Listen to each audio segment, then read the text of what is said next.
Hey readers, you've just stepped into book chapter. Carnegie's parents lived a humble life. They faced economic struggles and physical hardships. But amidst all this, they taught him something profound. Worry doesn't have to be a constant companion.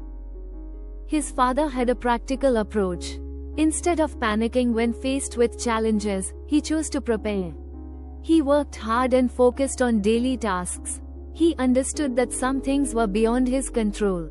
By concentrating on what could be done now, he avoided the burden of endless worry. Then, there was Carnegie's mother. She faced worries with unwavering faith. She believed that worrying doesn't change outcomes. Excessive anxiety only steals our peace. When challenges arose, she remained confident and purpose-driven. This mindset of trust allowed her to navigate difficulties without being consumed by fear. One of the key lessons here is about the balance between control and surrender. Carnegie's parents accepted responsibility for their actions.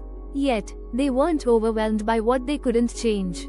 This balance helped them stay calm, even in uncertain times. Another principle they embodied was simplicity. By not complicating life with endless desires, they minimized worry.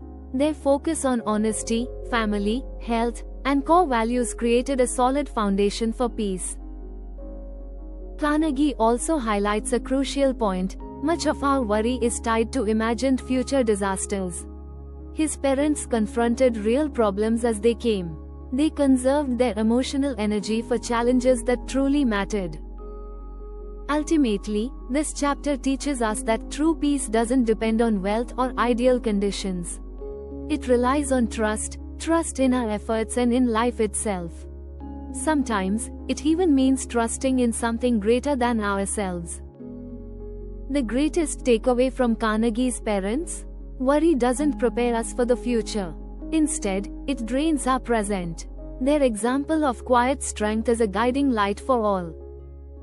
In today's noisy world of fear and endless information, let's embrace these timeless lessons. Work hard, accept what you cannot change, trust the journey, and release the worries that steal our joy today. Let's spread the wisdom that worry doesn't define us. It's time to live with intent and purpose. If this story resonated with you, share it with someone who needs to hear it.